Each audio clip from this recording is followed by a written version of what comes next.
Nyumba Kristo.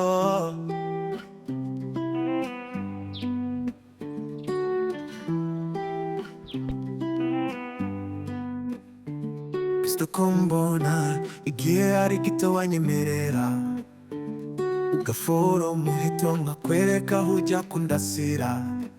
Hari ibibazo, ibigeragezo na bya bindi byose wahuyemo, kumbona aribyo bishaka kunandukanya nawe. Nyumva Kristo.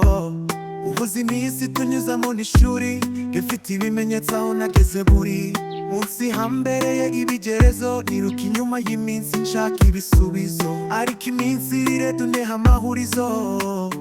Sinita cyane kuri ibyo byose bingose, nahangeze nabizi ni wowe wabikoze. Abo nahanze amaso nzi ko bazahangeza baramunze, none ni wowe wankunze. Ubwo nakuvaho nkajya ahiko ari wowe nzira y'ukuri n'ubugingo.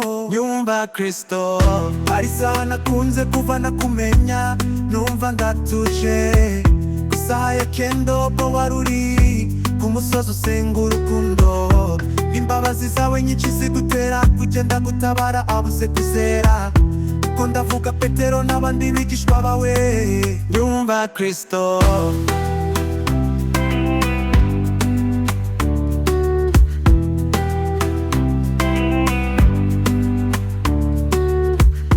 Byasabye gutega umusare, kuko ari wowe nyir'ububasha n'ubutware.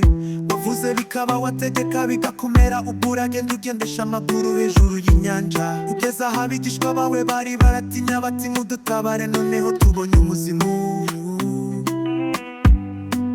Nyumva Kristo. Urabahumuriza ati nimuhumuwe, ni njyewe mwitinya. Nuko Petero arangije arakubwira ati mwami, nimba koko ari wowe utegeka umugaragu wawe, nanjye nze ngusange. Nuko Yesu arangije aramubwira ati nta kibazo, va mu bwatuzo unsange. Nyumva Kristo. Ko Petero yahanze amaso Kristo, atera intambwe ya mbere n'iya kabiri birakundagize ngo aratera. Iya gatatu akura amaso kuri Kristo, yanga umuyaga kukanya bimuviramo gutangira kurinderwa icanerwa. Nyumva Kristo. Icyo namukundiye ntiyatinze, yaragutabaje ntiyasuyaza. Nuko nawe uraza uramutabara, aho yanyuze arengerwa murahanyurana. Nuko umusubiza mu gato n'umuraba, warubaye mu icupa ubonye uratuza.